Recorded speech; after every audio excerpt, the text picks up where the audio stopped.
안녕하세요. 일본의 소식을 쉽고 빠르게 간추려서 전해드리는 오늘의 일본입니다. 3월 23일 화요일 오전 뉴스 보내드리겠습니다. NHK 보도에 따르면 22일 도쿄에서 187명, 카나가와 56명, 사이타마 60명, 치바 97명, 오사카 79명, 홋카이도 50명의 감염이 확인되는 등 총 822명이 확진 판정을 받은 것으로 파악되었습니다. 일본 내 감염이 확인된 사람은 45만 7,686명이며 요코하마항 크루즈선을 포함하면 총 45만 8,398명이 감염된 것으로 파악되었습니다. 한편 도쿄에서 7명, 오사카에서 5명, 시즈오카와 카나가와에서 각각 4명 등 총 33명의 사망이 발생하였으며 누적 사망자는 일본 내 감염이 8,870명, 요코하마항 크루즈선을 포함하면 총 8,883명이 되었습니다.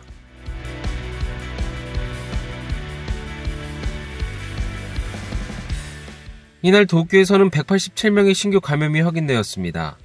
10세 미만부터 90대까지의 남녀 187명이 신규 확진 판정을 받은 것으로 파악되었으며 이 중 81명은 감염 경로가 파악이 되지 않거나 조사 중이고 106명은 기존 감염자의 밀접 접촉자로 확인되었습니다.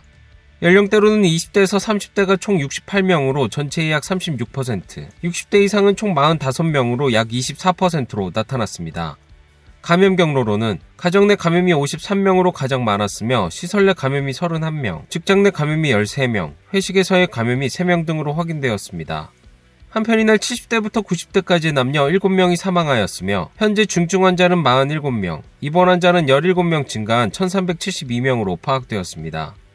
이로써 도쿄의 누적 확진자 수는 11만 7,704명, 누적 사망자 수는 1,643명이 되었습니다. 다음 소식입니다. 긴급사태 선언 해제와 함께 도쿄에서는 벚꽃의 만개 소식이 들렸습니다. 이는 과거 두 번째로 빠른 만개 소식입니다. 벚꽃의 명소 중 하나인 우에노 공원에서도 벚꽃을 보기 위해 사람들이 찾았지만 밀집된 모습은 보이지 않았습니다. 活気はないけどその分綺麗な写真はいっぱい撮れたかなって思います。でも開催してもしなくてもなんかみんな同じような気持ちだね。 또 다른 벚꽃의 명소 메구로가와 나카메구로에서는 만개한 벚꽃을 배경으로 사진을 찍는 사람들이 끊이지 않았습니다. お花見って花見かお花見でもしないとでももう写真撮ったらすぐ帰ろうかなと思って。 약 2달 반가량 전편 운행을 중지한 하토버스도 움직이기 시작했습니다. 하토버스 측은 감염 대책을 취하고 상황을 보며 투어를 증편할 계획이라고 밝혔습니다. 이날 도쿄의 신규 감염자 수는 187명, 3주 연속 전주 월요일의 감염자 수보다 증가하고 최근 일주일 평균 증가율은 105%가 되었습니다. 긴급사태 선언은 해제되었지만 수도권의 외출 자제나 단축 영업의 요청은 이달 말까지 계속됩니다. 이번 달 긴급사태 해제 후 신규 감염자 수가 다시 증가 경향을 보이고 있는 오사카. 오사카에서는 새로운 지표가 등장하였습니다. 20, 30대의 신규 감염자 일주일 평균이 30명 이상과 4일 연속 전일 대비 1을 넘을 경우 감염 확대 우려가 있다는 것입니다. その指標がですね、この1を超える日が4日続くということが続きましたので、皆様にこの感染拡大抑止についての協力の願いをしたいと。 한편 3일 연속 100명 이상의 감염자가 확인된 미야기현에서는 이날 42명의 신규 감염자가 확인되었습니다. 昨日病院がほとんど閉じておりますので、今日は非常に患者が発表は少ない。おそらく、明日以降また病院検査などが増えまして、100超えるそうな数字になっていくんじゃないかなというふうに思いますから、油断はできないだろうと。とにかく早く収束を落ち着かせるということが何よりも重要だというふうに思っています。 미야기현에서는 21일까지 일주일간 인구 10만 명당 환자 수가 27.4명으로 도쿄를 넘어 가장 심각한 스테이지 4에 해당됩니다. 이미 독자적 긴급사태 선언을 발령하여 이번 달 25일부터 다음 달 11일까지 센다이시의 음식점 등의 오후 9시까지 단축 영업을 요청하였습니다. 해당 기간 동안 요청에 응할 경우 한 점포당 하루 4만 엔의 협력금이 지급될 방침입니다. 야마가타현과 야마가타시에서도 22일 공동으로 자체적 긴급사태 선언을 발령하였습니다. 선언은 22일부터 다음 달 11일까지로 불효불급한 외출의 자제 등을 요구하고 있습니다. 이달 들어 야마가타시를 중심으로 복수의 클러스터가 발생하는 등 감염자가 급증하여 21일은 사상 최대인 31명, 22일은 21명의 감염이 확인되었습니다. 県内は感染の第3波に突入している状況であります。急激な感染拡大に大変な危機感を持っております。 한편 변이 바이러스의 보고도 끊이지 않고 있습니다. 아이치현에서는 지금까지 감염자 중 8명으로부터 변이 바이러스가 확인되었다고 밝혔습니다. 변이 바이러스가 아이치현에서 확인된 것은 처음입니다. 또 치바현에서는 새로 10명이 확인되었습니다. 그중 7명이 이른바 난노래방 관련 감염자로 확인되었습니다. 테레비 아사히에서 실시한 여론조사에서는 이번 긴급사태 선언의 해제에 대해 절반에 가까운 49%가 해제에 지지하지 않는다라고 응답하였습니다. 또 정부의 코로나 대책에 대한 평가에 대해서도 절반에 가까운 47%가 부정적인 평가를 하며 긍정적 평가의 36%를 웃돌았습니다. 한편 이번 달 스가 내각 지지율은 36.6%로 지난달과 비슷한 수준으로 나타났습니다. 다음 소식입니다. 도쿄로부터 단축 영업 요청에 응하지 않아 단축 영업의 명령이 내려진 음식점 체인 회사가 22일 명령을 위법하다며 손해배상을 청구하는 소송을 제기하였습니다. 訴状は届いていると聞いております。その中身を確認をいたしてからということになります。 분노의 화살은 단축 영업 명령을 한 도쿄로 향했습니다. 제소의 내용은 도쿄에 104엔의 손해배상을 요구하는 것이었습니다. 原告に対する今回の東京都知事からの営業時間の短縮命令というのは狙い撃ちの意味がありまして、数ある短縮時短要請を無視している飲食店の中で、2000以上あったわけですけれども、自動車切符でスピード違反して10人捕まえて切符切ったのは1人だけみたいな話が許されていいのかと。それと言いたいことを言うとその人間に懲罰を与えるみたいな行動が許されるのかと。 음식점 체인인 글로벌 다이닝은 이달 17일까지 단축 영업에 응하지 않고 오후 8시 이후에도 영업을 계속하여 한 단계 위의 명령이 내려졌습니다. 15일 시점까지 단축 영업 요청에 응하지 않았던 점포는 2049건이었지만 실제로 명령이 내려진 건 32개 점포뿐이었습니다.